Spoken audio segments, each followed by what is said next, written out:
Hello viewers, welcome to Valli గారి వంటిల్లు. ఈరోజు మీ అందరి కోసం చిన్న చిట్కా. మరి శీతాకాలం వచ్చేసింది, అందరికీ జలుబులు, దగ్గులు, తుమ్ములు అన్నీ స్టార్ట్ అయిపోయాయి కదా. కాబట్టి సహజ సిద్ధంగా ఇంట్లోనే ఇన్స్టెంట్ రిలీఫ్ కోసం సొంటి పట్టు ఎలా చేసుకోవాలో ఇప్పుడు చూద్దాం.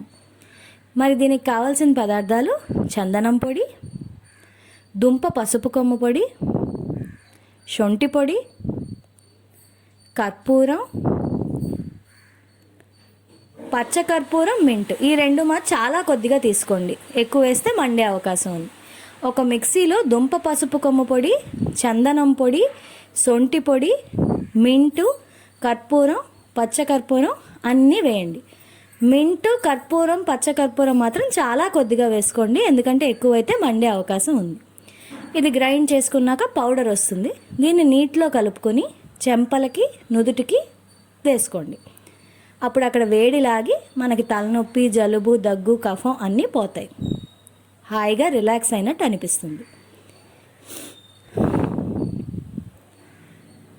ఈ శొంఠి పొడిని మొహానికి ఇక్కడ చూపించిన విధంగా వేసుకుంటే బాగుంటుంది. మంట వచ్చినా, ఇరిటేషన్ వచ్చినా వెంటనే కడిగేసుకోండి, లేదంటే ఎండేంత వరకు ఉంచుకోవచ్చు. మరి వీడియో నచ్చితే లైక్ చేయండి, షేర్ చేయండి, సబ్స్క్రైబ్ చేయడం మర్చిపోకండి. Thank you.